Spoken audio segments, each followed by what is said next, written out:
Hello, beautiful creative soul, and welcome back to another episode of Chakra-Care for the creative soul. I'm so very happy you're joining me today, either live or on the replay. And today's topic is all about why digital detoxing is so essential for living in the creative age, this new age that's emerging that we're all co-creating together. Hello, my name is Pollyanna Blanco, and I'll be your host today. I am a sacred self-care coach, a creative midwife, helping busy light workers like yourself to care as much for themselves as they care for the world, while they're birthing their dreams. And I know right now the world needs you to share your sacred soul gifts with the world. I don't need to tell you, we all know this. So much is shifting so rapidly. And today I really felt guided and inspired to just hand on heart, offer you a little bit of soul balm moving into this week. Because really, one of the things that's been changing so rapidly and so quickly is this digital age that we're in. And I just said digital age, and I also a few moments ago said creative age. And what's been this is a bit of an inspired message today that I feel guided to just allow to move through me, a little bit of an inspired speech today, that I see it as there are two streams of that we can stand in and experience both simultaneously, because everything's interconnected. And at the same time, one may be more dominant in our experience here on earth than the other, depending on how we're directing and using our focus and what we're committed to paying attention to in our lives. So I'm going to invite you just to place your hands on your heart. And I just feel really guided right now when I feel into the energy today for all of us to just encourage us to take a moment and invite you to join me in a beautiful Ave Sa breath. This is a beautiful breath from my beloved spiritual teachers, Sri Ramka and Master Lady Kira Ra. They'll be on today again at 12 noon Eastern, and they're going to be sharing some really powerful November revelations. So you're not going to want to miss it. Make sure you hop on Oneness Talk Radio, Facebook, or YouTube Live so that you can participate in the chat and get your questions answered. I'm going to be keeping this a little briefer today, too, in honor of the fact that they'll be on shortly after me. So right now, hands on heart, deep breath in. And again, if you're not familiar with this breath, we're going to start with an Ave on the inhalation. And this is a beautiful surrendering to the divine. And then on the exhalation, we're going to exhale Sa. And this is a beautiful allowing what wants to emerge and be revealed to us to, be noticed through our awareness. And on the exhalation, as we move to the completion of it, we're going to allow a beautiful smile to form on our face. So I invite you to join me in that now. Ave Sa. Feeling the warmth of your hands on your heart and the warmth of your heart on your hands. Again, Ave Sa.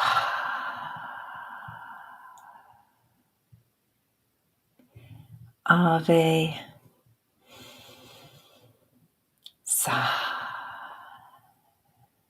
Beautiful. Thank you. There is a surrender that we're being invited to right now, especially as we navigate through these times, especially in a digital age. We've always had technology since the beginning of time. It's just shifted and changed so much. I know with my visual arts class right now, we've been talking about Mesopotamian art, and I talked to them about early texting with cuneiform, and the clay tablets. And I actually posed a really interesting question to them based on a BBC video that I had shared with them in class about whether or not they thought in this digital age, with so much information being stored in the cloud and with so much,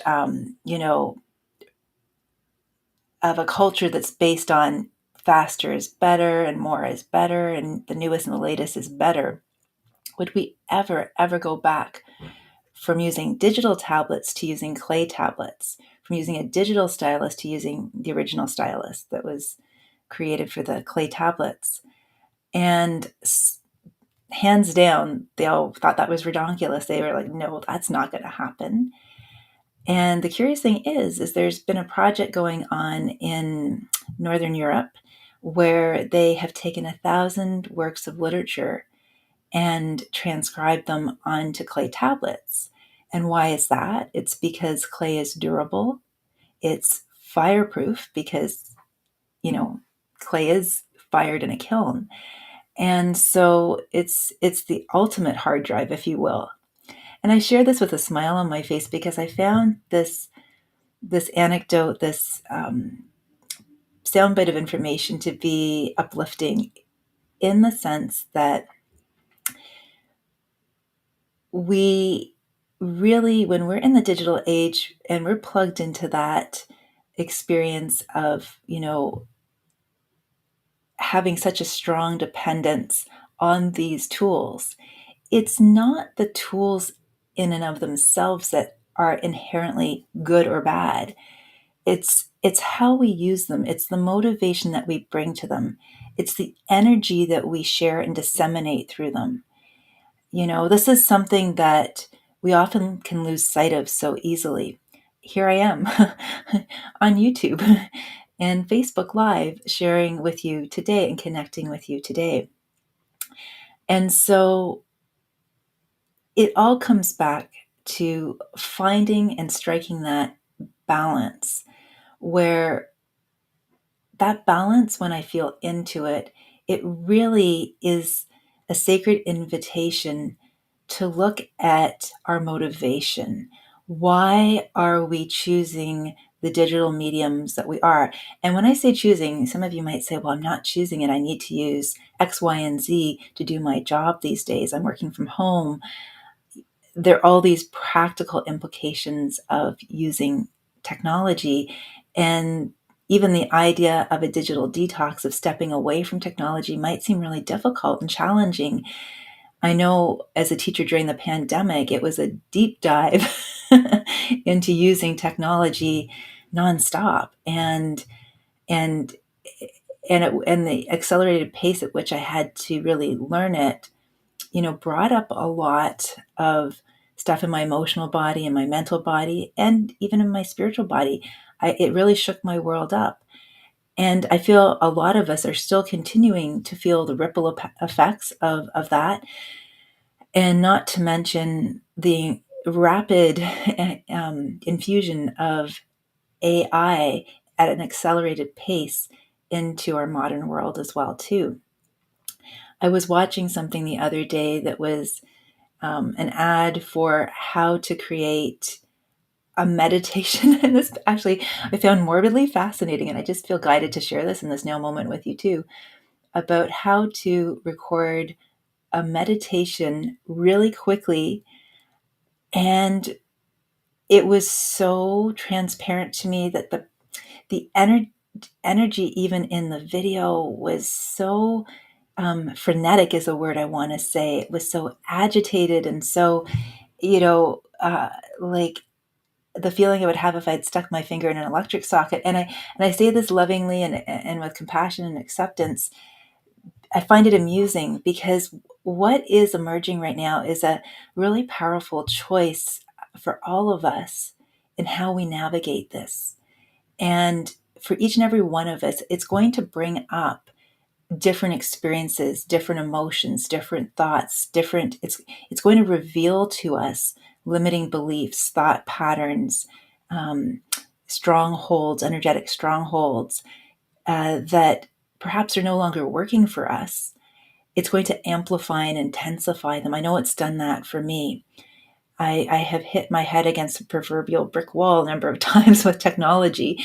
And so if we can put a larger, hold this in a larger container, allow a frame to form around our experience in this digital age with technology, then it's an invitation to really see it as being showing up in our now experience to help us to heal and to grow and to reconnect ultimately with ourselves. Where the sort of the two paths start to fork is when we give too much of ourselves away and lose ourselves in in this relationship we have with technology, and allow it to consume us and to obsess us and to um, control us. And so the on the other path is this recognition that we are conscious co-creators. We are the divine in human form, creating this now experience, co-creating this now experience through the power of our awareness, our intentions, our choice, and our, energetic frequency that we're able to sustain. There always are going to be fluctuations in our experience emotionally and mentally as we navigate life. That's just part of the journey. It's the capacity to recognize when we are feeling triggered or something is shifting us very rapidly into exhaustion, into anxiety, into maybe even frustration. And and that balance that we held a moment ago is shifting into imbalance. We're losing that perspective. We're losing that connection to the divine at all times in those moments when we are feeling perhaps overwhelmed or insecure or anxious.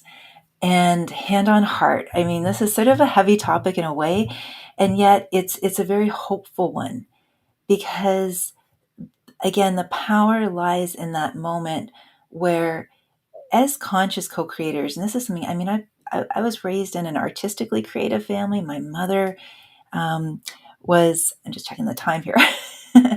My mother was, and still is, a poet, a writer, a children's novelist. My father was a chef, and I studied art all through school. So I was sort of really in this experience of artistic creativity. And as I've traveled through life, I've opened to this, expanded my experience of creativity to include how I choose to live my life every day, to include my spiritual practice, to include that that process is what I want to say for staying online with the divine, and being there for myself, showing up for myself through sacred self-care practices to navigate those ups and downs, and in an intention to stabilize them so that I can sustain that divine connection for longer and longer periods of time with less interference energy from all the static and noise in the outer world, so that I can then begin to notice what I've been missing. You see, that's another big part of the creative age. The creative age is about noticing what is here. And what I see a lot right now, memes and jokes and funny things about the digital age, there's a lot about tuning out and getting offline. And the part of me that is, of Greek heritage kind of smiles at that too, because that love of balance, I think, is in my DNA. And it's like, if we take one thing out of our lives, nature abhors a vacuum. What are we going to invite in?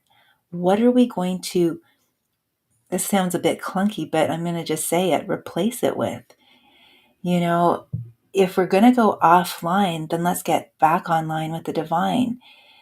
Again, some of the semantics out there about unplugging and getting offline are, I totally get it. And this is a big part of digital detoxing for sure.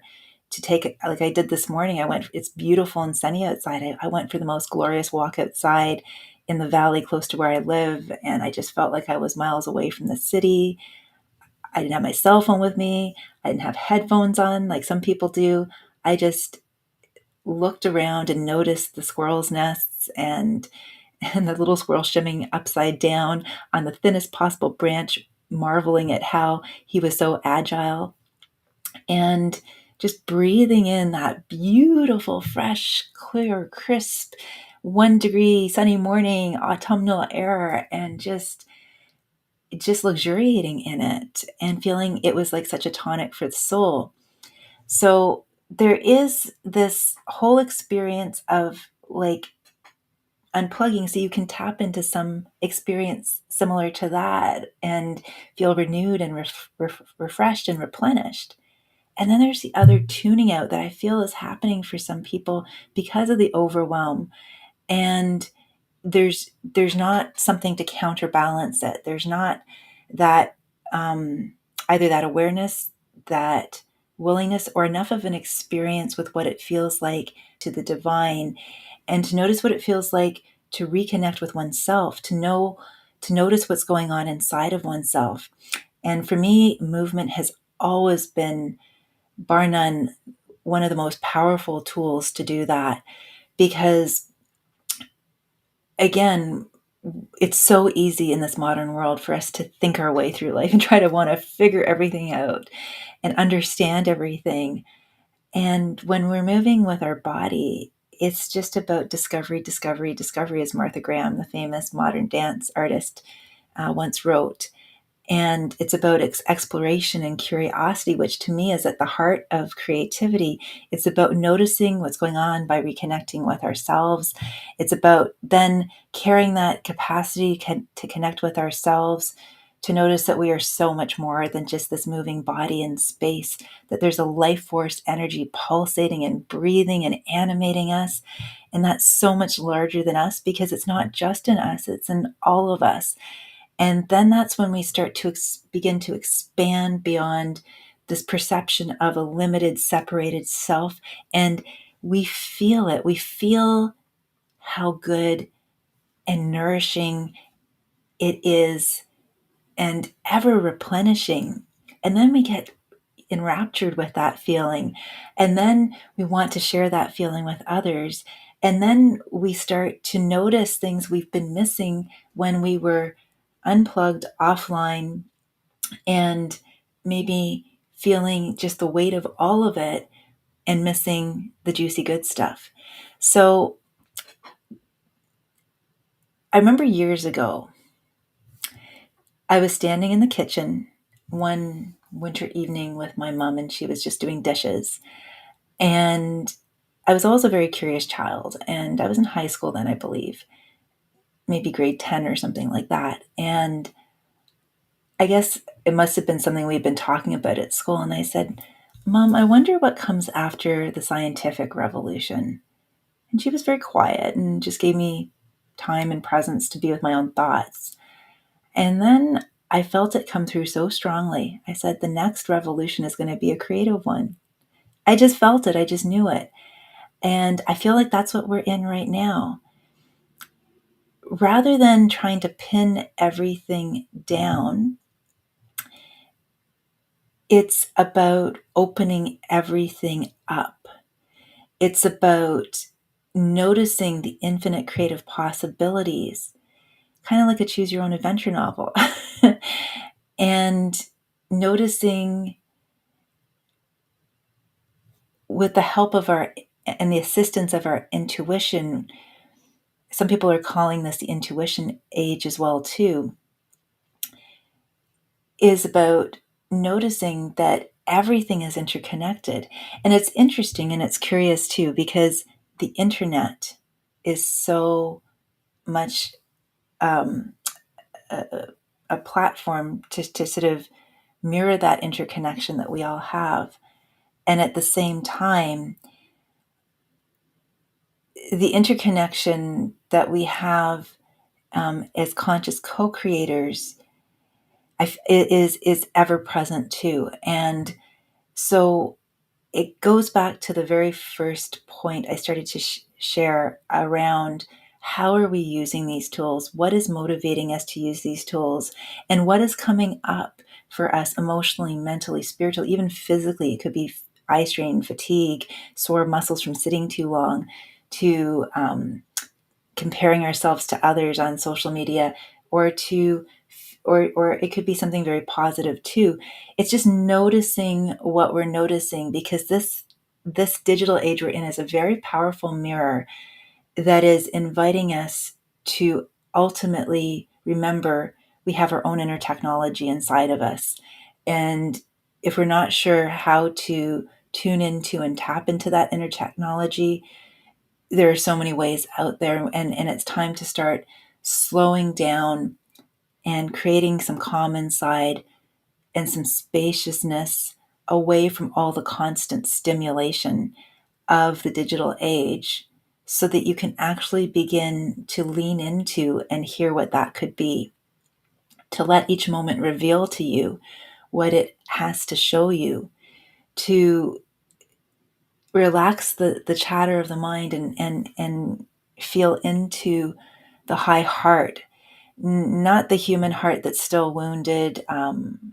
My teacher Sri was talking about this recently, and I thought it was such a powerful message, and I want to acknowledge that aha moment that he shared that really, really, really activated something in me. That the human heart is where we still carry some old resentments, wounds, grief.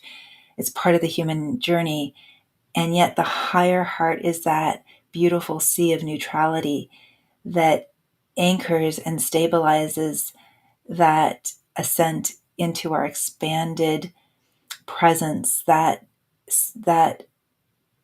observer self that is able to literally stop and smell the roses, and see everything, the beauty in everything, including the moments when we might be feeling triggered by how fast life is, so that then we can really begin to use whatever is coming up, to channel it, to direct it, to guide it, to inspire our next step, to inspire our next choice, to create from it, as opposed to separate from it. And again, too, I feel like that is something in the digital age as well, too, that we have to be very mindful of, is what unifies and what separates. So I've shared a lot of musings today on the show. It's a little bit of a different show. I'm just going to go to the chat right now just to see if there happens to be anyone here. And I don't see anyone here. That's all right. So I'm going to begin to close our share today. And first, what I want to offer you is a moment just to check in with yourself, to hand on heart, notice when you take a moment to pause and you go within yourself, what thoughts are bubbling up, what emotions are you noticing, what is your body, how's your body speaking to you, and just send everything that you're noticing love and acceptance. It's a very simple practice. Just love it and accept it. Be open and curious to it. It starts with that. I'm going to give you that moment now. Enjoy.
And welcome back.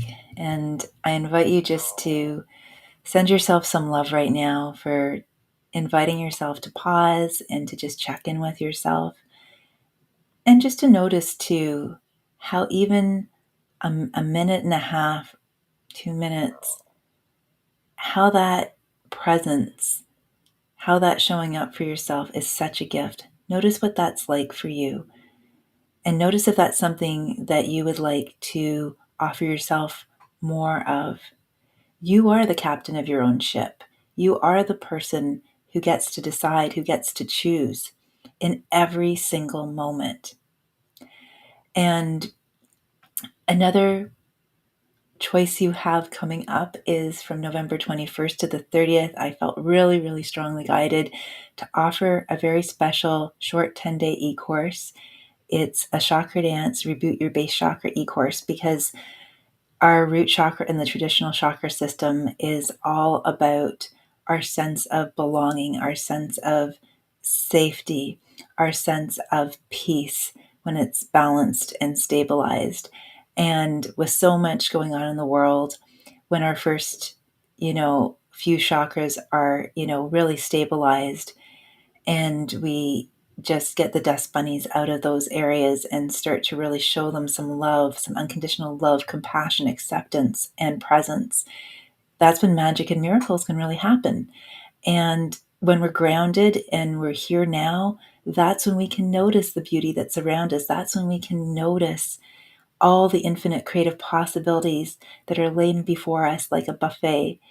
And if that sounds like something you would love to have some more guidance and support with, I invite you to send me an email at info@pollyannablanco.com. Let me know that you'd like to register for a humble donation of 44 US dollars. That's $60 Canadian, less than the price of a latte a day. You'll have a chance to really start to care for yourself before the holiday season gets up and going, and there's so much happening, so that you can go into it feeling calmer and more creative and just connected to yourself, connected to the divine, and connected to each other, so you can share in the holiday cheer and the beauty and the balance that is available for all of us. Thank you so much for watching today. Sending you so much love and light. Be well, beautiful, creative souls, and wishing you a wonderful week ahead.